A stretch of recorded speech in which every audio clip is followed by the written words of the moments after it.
So we went to the opticians yesterday, and if you're a SEND parent, you'll understand why that sentence is stressful in itself. I've got two boys, 7 and 9.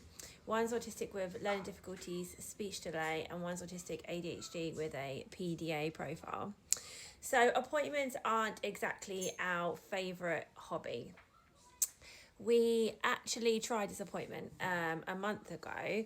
Noticed something in my son's eye and wanted to get it checked out.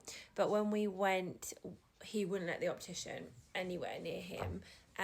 So the optician couldn't do the test and he completely shut down. So we had to leave without obviously knowing what was wrong with his eye.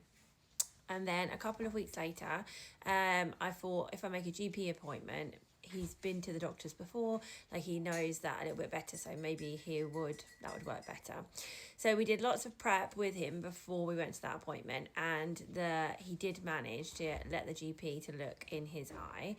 And he worked out what condition it probably was, but we still needed the proper eye scan and the eye test back at the opticians. So, as you can imagine, I was dreading it. And this time we decided we were going to do it a bit differently. So we booked both boys in. My eldest went first so that my youngest could watch exactly what was happening.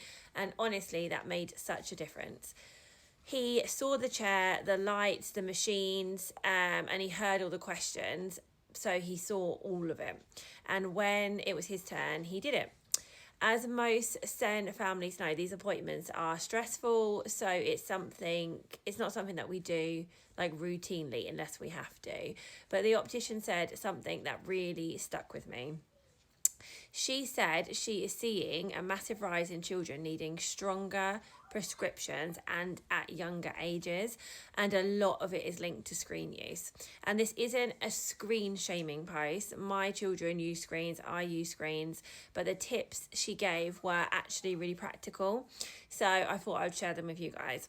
So tip 1 was that distance matters. So a TV on a wall is better than a tablet right up close. If you're on a tablet, or if your child's on a tablet, move it further away, even if it's just across the table instead of in their lap. And then tip 2, she said, was like a 20-minute rule. So if the screen is close up, say if they're playing a game, then do 20 minutes, let them do 20 minutes and then take a break and get them looking at other things for 5-10 minutes and then go back to the game. And then her tip 3 was use long distance vision. So point out things that are